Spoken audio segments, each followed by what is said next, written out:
Nama saya Indah, dan ini adalah kisah tentang bagaimana saya menemukan kekuatan di tengah pengkhianatan yang menghancurkan. Saya dan Andi menikah 5 tahun yang lalu.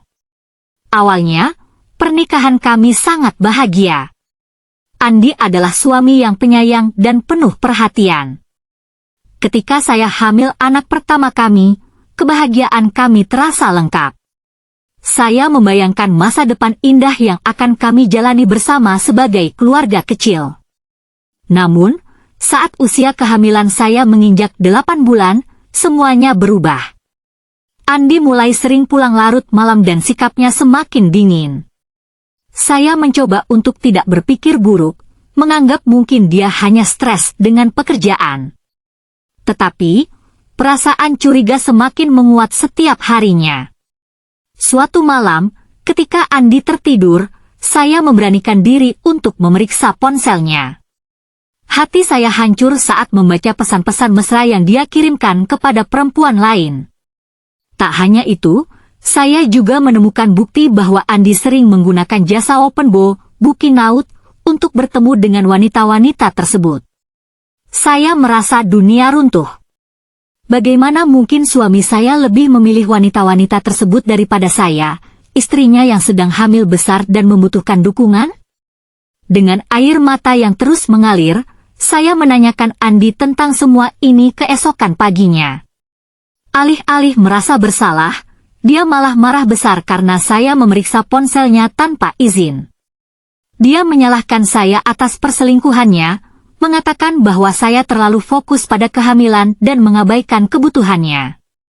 Perkataan Andi sangat melukai hati saya. Saya merasa tak berdaya dan ditinggalkan. Dalam keputusasaan, saya memutuskan untuk pergi dari rumah kami. Saya kembali ke rumah orang tua, berharap menemukan ketenangan di sana. Meski terluka, saya tahu saya harus kuat demi bayi yang saya kandung. Minggu-minggu berlalu dengan berat. Saya berjuang mengatasi rasa sakit hati dan ketakutan akan masa depan. Suatu hari, saya bertemu dengan seorang teman lama, Rina. Dia dulunya teman sebangku saya di SMA. Rina bercerita bahwa dia sekarang bekerja sebagai pekerja seks komersial atau OpenBo. Meski terdengar mengejutkan, Rina bercerita bahwa dia bisa mandiri secara finansial dan menghidupi keluarganya.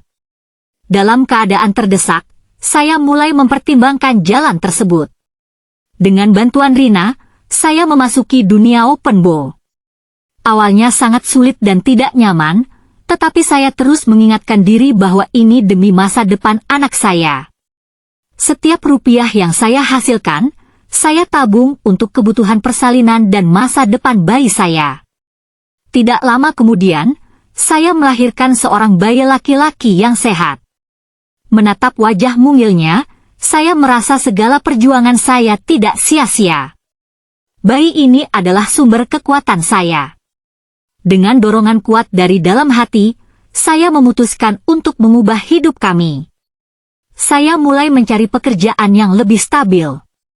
Dengan uang tabungan dari hasil bekerja, saya mengikuti kursus dan pelatihan keterampilan. Sedikit demi sedikit, saya berhasil mendapatkan pekerjaan yang layak dan meninggalkan dunia OpenBo. Kini, anak saya sudah berusia 3 tahun. Hidup kami memang tidak selalu mudah, tetapi saya merasa bangga dengan semua yang telah saya capai. Saya menemukan bahwa saya lebih kuat daripada yang pernah saya bayangkan. Dan meski luka akibat pengkhianatan Andi masih ada, saya tahu saya bisa mengatasi semuanya demi masa depan yang lebih baik untuk saya dan anak saya.